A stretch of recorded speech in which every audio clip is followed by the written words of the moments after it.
everybody, welcome to my channel. My name's Marissa. Here on YouTube, in our little world of Flosstube, I am Mkissa Creations, as well as on Instagram. Welcome to my channel if it's your first time, and thank you for coming back. If you are a return viewer, I really appreciate you. Thank you for spending a little bit of time with me today. Today is Friday, June 21st, and it's summer.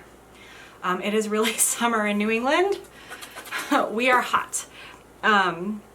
It typically does not get this hot this early. We always have like kind of a running joke with our next door neighbor of like who can wait the longest to put their air conditioning units into their windows. And I think everybody we all lost this year. We actually usually put one down here, but we haven't done that yet this year. We're kind of seeing how it goes with running our one upstairs in the girls' room.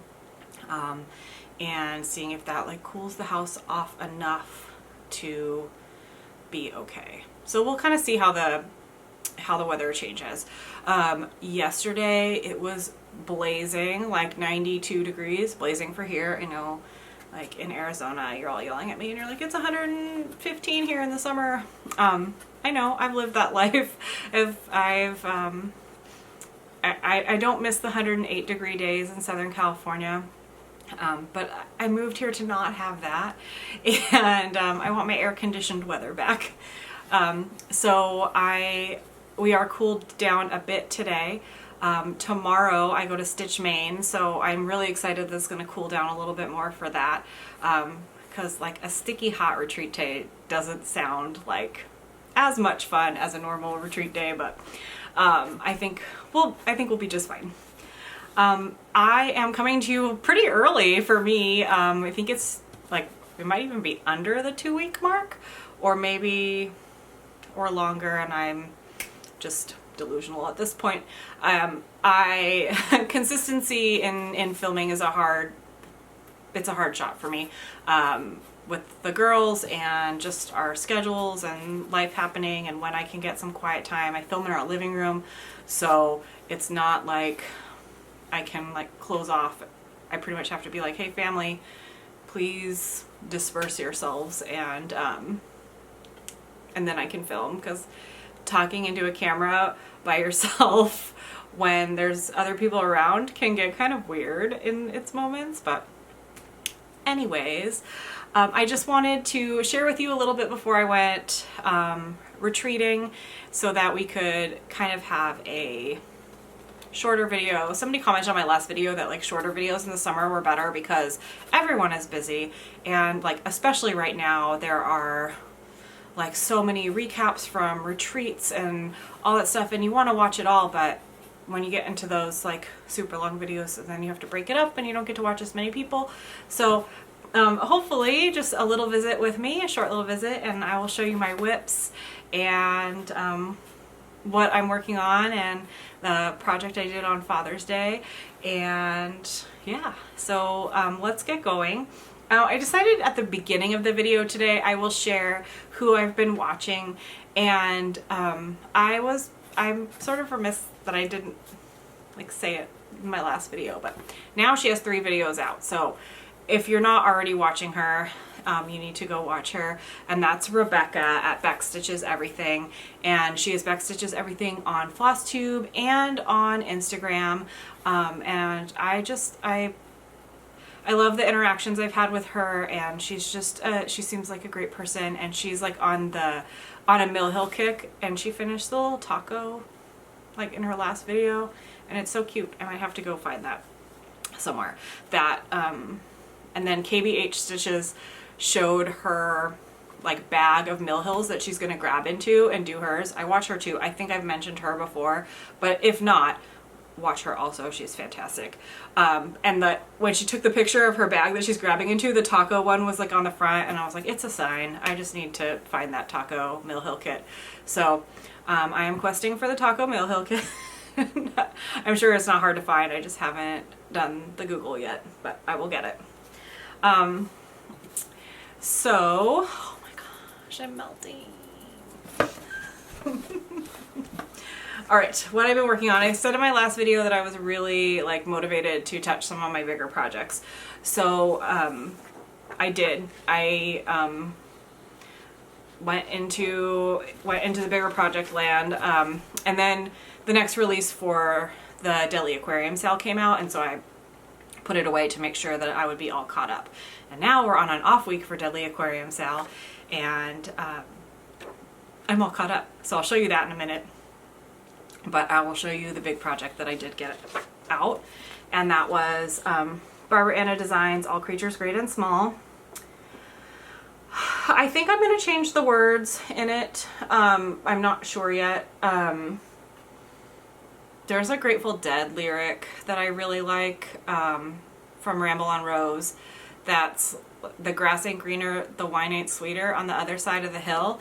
And like, just because there's like the big hill here, and I think that's just such like a good, you know, the grass isn't always greener on the other side kind of message. It's shorter than this, so I need to figure out how I'm going to do that, or if I'm going to do that, but that's the idea that's in my head now.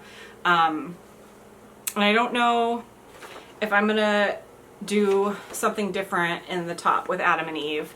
But other than that, I am like really excited for that. So let me show you what I did. I will put up a picture here of where I was the last time that you saw it, or when I started stitching on it. I think I did manage to take a picture of it before I started. So here's where I am now.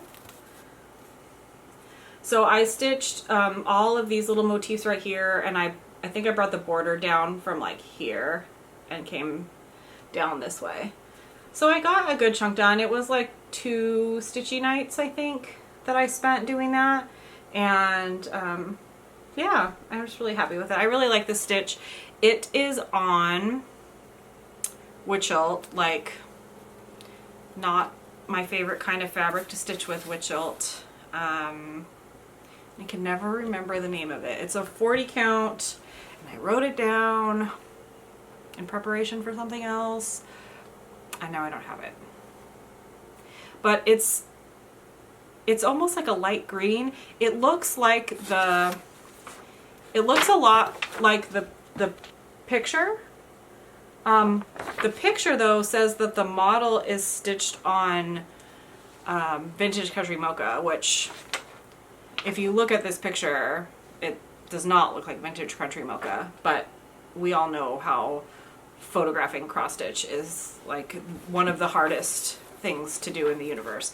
But anyway, so this fabric kind of looks a little bit more like the picture. That's a good representation of it, because you can see how like this is white, and then it's like a really light green. So I don't know if this one will get any more done on it, or if I will switch to another big project. That's probably more likely the case, because I did already put that one away. But yeah, excited for that. And then I will show you where I am. So Deadly Aquarium, I am all caught up. Deadly Aquarium SAL is by Lola Crow, and I am all caught up. So these, the last time you saw it, I did not have the fire coral done, even though that had just been released, I think. So I got the fire coral done, and then the spiny, I think I should call it like the spiny somethings, is all like little pokey fish, except for this little guy. He's like a little angelfish guy. But she is so talented at the colors that she uses. I mean, you finish stitching a section and it just, I don't know, it just looks like a painting. It's unreal. She is a genius with cross stitch and colors. I am totally envious of what she can manage to do with needle and thread. And I'm just really excited that she shares it with all of us so that we can, you know, recreate that for our homes. And then of course, my other WIP that I worked on was Ink Circles 99, and I am on the last page. I always do this, I don't count beforehand. So 66, 81.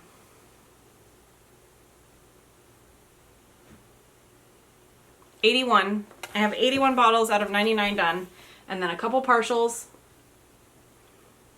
So Again, I'll share with you where I was the last time I showed it to you 2 weeks ago. I was still working on filling in some of these bottles, but they are all now complete, and I am now on this last page of bottles right here. So we really are getting into the home stretch, and I am super duper excited. I don't know what my focus piece will be after I finish that, but it's just awesome. And then I guess fabric dyeing is like the thing of the week. Allison at the moment from Cross Stitch the Globe showed some fabric that she dyed in her video, and on Father's Day we all went outside and did tie-dye.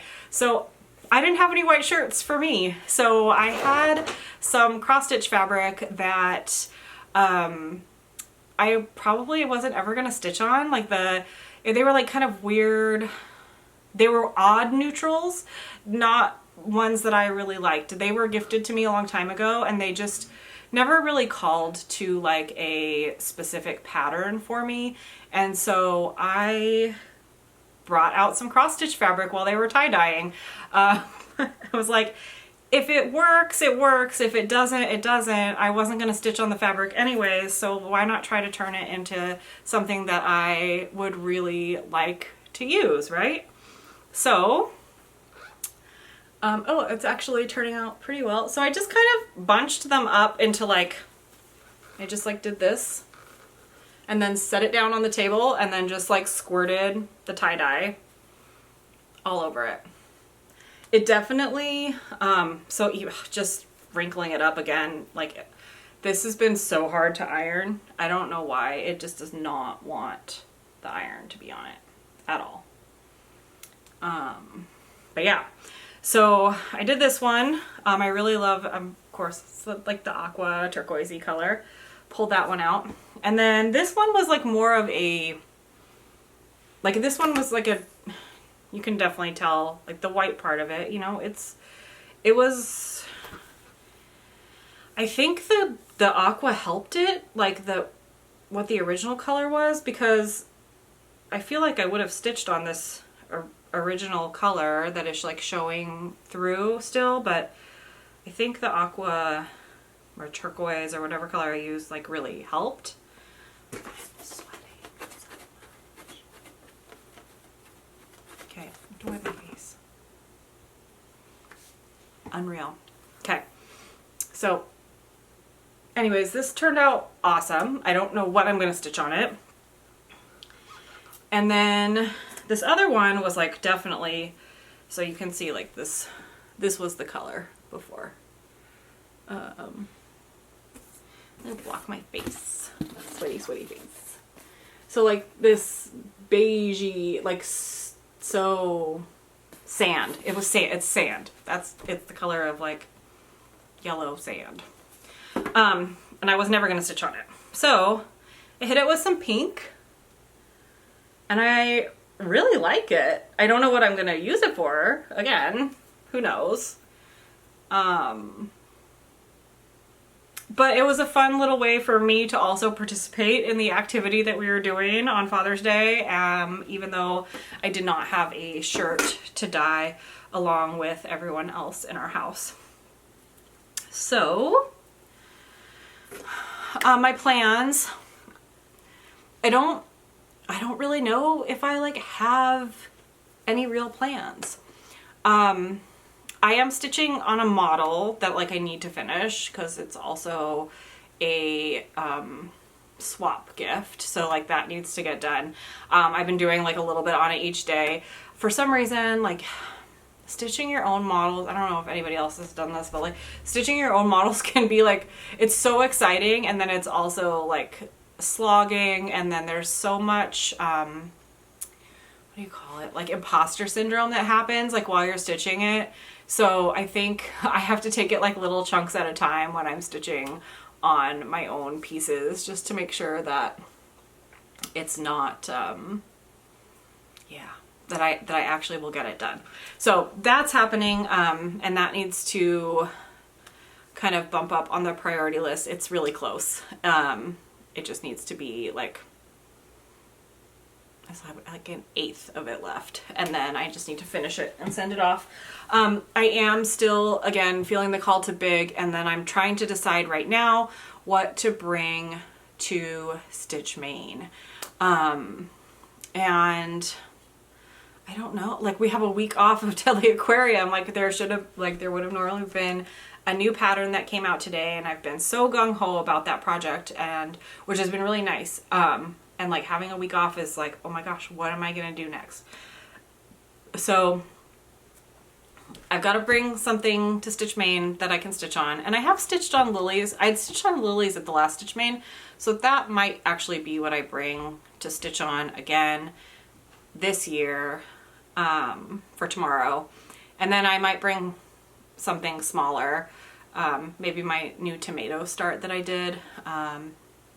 And then also, oh, well, actually, so I filmed a little like Flosstube extra earlier this week based on the Erica Michael sampler book that I've been working on. And so I think I might actually bring this. But I did do a little mini tutorial on how to stitch a row of Algerian eyelets without like carrying your thread really far, or like moving it really far, or like covering up your hole that you make, your eyelet. So I might make the next, getting it out, you know, when you get it out, then you want to do the next one. So I did a little mini tutorial on like how to stitch a row. So this is the front side, right? And then